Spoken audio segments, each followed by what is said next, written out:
Okay, let's unpack this. We're diving into a really fascinating question today. Can a European biotech, Nika Pharmaceuticals, actually hit an 8.5 billion revenue target by 2028? You flagged this article about their, well, pretty ambitious projection, and it definitely made us wonder, what's behind such a bold claim. So our mission in this deep dive is to go beyond that headline. We want to understand the how and why of Nika's strategy, really dissect what makes them potentially stand out, and ultimately what this could maybe signal about the future landscape of medicine for you. That's right. I mean, 8.5 billion, that's not a number you just pull out of thin air, is it? So understanding the foundations, the basis for that projection, that's really key here. The article does point out, like you said, it's not just wishful thinking. It's apparently rooted in market demand studies, proprietary drug development forecasts, and licensing agreements that are already underway. Makes you wonder, what kind of rigor actually goes into those studies and forecasts to land on such a specific number? That's a great point. It really suggests a very deliberate, data-driven approach, not just optimism. And here's where it gets really interesting, I think. The article flags a couple of things that seem to set Nika apart. First off, their leadership team, described as having some of the most respected names in pharmaceutical development and biotechnology. Mm-hmm. What kind of impact does that caliber of leadership usually have on a company like this, in this space? Oh, it's huge. In the pharma world, especially biotech, a seasoned leadership team, they bring just a wealth of experience. Experience in navigating those really complex regulatory pathways, securing funding, which is always critical, and guiding drug development through the very rigorous clinical trial process. You'd want to ask, right, what kind of track records do these individuals actually have? Have they successfully brought drugs to market before? Particularly in these tough areas Nika's targeting. That kind of background, well, it's a massive asset for building investor confidence and for attracting top talent, too. Exactly. And speaking of their focus areas, Mm-hmm. the article mentions they're targeting groundbreaking treatments for rare diseases, complex cancers, and neurological conditions. Mm-hmm. Now, these are clearly areas with significant unmet medical needs, but they're also notoriously difficult to tackle, aren't they? What's the strategic thinking behind focusing on these particularly the challenging areas? Well, often in these, underserved areas, there are simply fewer existing treatment options, which means if a company like Nika is successful, that can translate to really significant market potential. Makes sense. Plus, sometimes regulatory bodies might offer expedited review processes for therapies that target serious conditions where there just aren't good alternatives. If you connect this to the bigger picture, it reflects a growing trend, actually, a focus in pharmaceutical innovation on addressing diseases that have historically been, well, very difficult to treat. Okay, that makes sense. Now, here's something else. Unlike a lot of biotech startups that can spend years, navigating regulatory hurdles, Nika has apparently already, quote, secured early-stage regulatory milestones. That sounds like a pretty significant advantage. What does that typically signify for a company at their stage? Yeah, securing those early stage milestones, it often means they've successfully finished their preclinical work. So lab studies, animal studies, and crucially, they've gotten the green light from regulators to start testing in humans. Phase 1 trials, essentially. That's a major hurdle cleared, And it gives an initial hint about the therapy's safety profile that suggests, they have a well-defined plan and, importantly, the expertise to actually execute it. Right. The article also points to their strategy of expanding R&D, their research and development, into underserved global regions. Now, that seems like a smart move on the surface, but what are some of the potential upsides and maybe the challenges of going global with research so early? Well, expanding R&D globally, it can give access to more diverse patient populations for clinical trials, and that can be absolutely crucial for understanding how a drug performs across different genetic backgrounds, different environments. It can also let Nika tap into regional scientific expertise, maybe get a better handle on specific disease variations in those areas. But yeah, it definitely adds complexity. I mean, you're navigating different regulatory systems, managing research operations across multiple continents. It's not simple.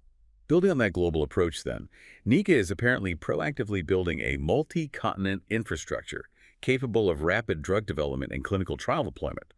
Plus, and this seems important, they have strategic partnerships with hospitals, universities, and national health authorities. How crucial are those kinds of partnerships in, speeding up what's often a very lengthy drug development process? Yeah. Oh, absolutely vital. Couldn't agree more. Those collaborations are key. Partnerships with hospitals and universities. That gives you access to patients for trials, plus the cutting-edge science happening in academia. And collaborating with national health authorities, well, that can help streamline the regulatory approval side of things, and it helps ensure the research actually aligns with what local healthcare systems need. That kind of ecosystem, it can really significantly accelerate getting a therapy from the lab to patients. Okay, and the article mentions Nika's CEO saying they're in the final stages of several global licensing agreements.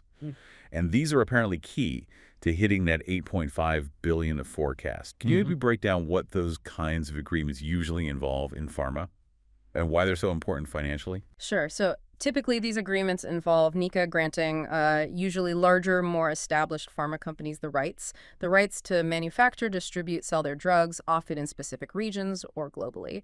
In return, Nika gets upfront payments, which can be substantial, and then ongoing royalties based on sales. It's a really common strategy, actually, and often crucial for biotechs. It lets them leverage the existing infrastructure, the marketing muscle, the distribution networks of these bigger players. They can reach a much wider market much faster than they could alone. And crucially, it provides significant cash to reinvest in more R&D. Right. Okay. So zooming out a bit, Yeah. what does all this potentially mean for investor attention, especially in a pharmaceutical market that the article notes is projected to hit over $1.6 trillion by 2030? That's huge. Why might a company like Nika with this specific strategy be particularly appealing to investors right now? Well, you've got this convergence, right? A massive growing market and a company that seems to be tackling significant unmet needs. And they're doing it with what looks like a well-defined, globally minded strategy. That combination, it's naturally going to attract investor interest. Investors are often looking for companies with what the article calls scalable and high-impact therapies, ones that could potentially grab a real chunk of that market. And it mentions major institutional investors have begun positioning themselves early. That suggests a strong belief, in Nika's potential for serious growth and return. Yeah, it's easy to get caught up in the billions and trillions, isn't it? But the article also makes a point of emphasizing Nika's human-centered vision. Their core mission is apparently saving lives and improving health outcomes in communities that have been historically underserved. Their pipeline includes therapies showing early promise for really serious conditions. How does that focus on unmet needs actually translate into those, potential billion-euro results we talked about earlier? Well, focusing on diseases with few or no good treatment options, it doesn't just address critical patient needs, which is obviously important. It also creates a really strong value proposition from a market standpoint. Think about it.